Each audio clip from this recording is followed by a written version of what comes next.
I've got a board, could be a piece of cardboard, could be I guess a book or something. Probably not something that's going to be a problem if it gets wet. But now I've got a piece of paper and I'm going to put this onto there. And the reason for that is if you work with your clay directly on the table, particularly if you're pushing down on it, it'll tend to stick to the table. If I've got it on the paper, I can turn it around. Even if I can't turn a board underneath it, the board is just nice because you can then move it around later on. But the paper is what's really important because then you can turn it, and you're going to want to work on this all the way around. So I'm going to use my large loop tool to get the shape on the inside roughed in.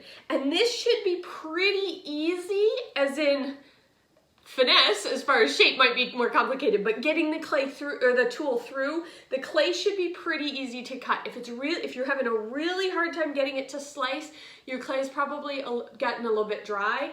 Mine has been sitting poorly wrapped, like I didn't tie it up very well for weeks, and it seems fine. So I'm anticipating no one will have trouble with that unless their clay was left uncovered. I also want to show you, I'm not sure if she used this tool, but your wire tool can be used to do some of your cutting off as well. So I did some shaping, or I am doing some shaping. I've got an example that's partly done that I'll show you in a minute, with the cutoff wire. And you can see how quickly you can rough in this shape. And I'm just cleaning some of the clay off the cutoff wire so it doesn't dry out later. I'm gonna end up with a bunch of clay to reclaim. This stuff is perfectly good to work with. You can make pinch pots with it right now. I mean, you don't have to, but hint, we're gonna be doing more in the quarter later. So hold on, grab this stuff and get it, I would recommend wedge it.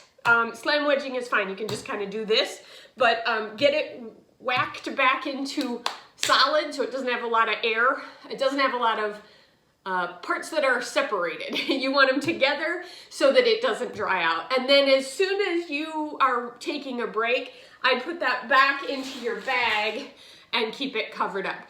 We're gonna go through a lot of clay on this project, as in we're gonna take a lot of clay out of the bag, but we're gonna have a lot of that clay be reusable, and it'll be reusable in project 3 and 4. And so I just don't want you to lose track of it, essentially. So I've been using the carving tool, the loop tool, and I'm gonna rough in the shape. And remember, I'm saying rough in. I don't want you to get really, really precise on your shaping. I don't want you to get your walls really thin until you've read or watched the faceting and fluting demos.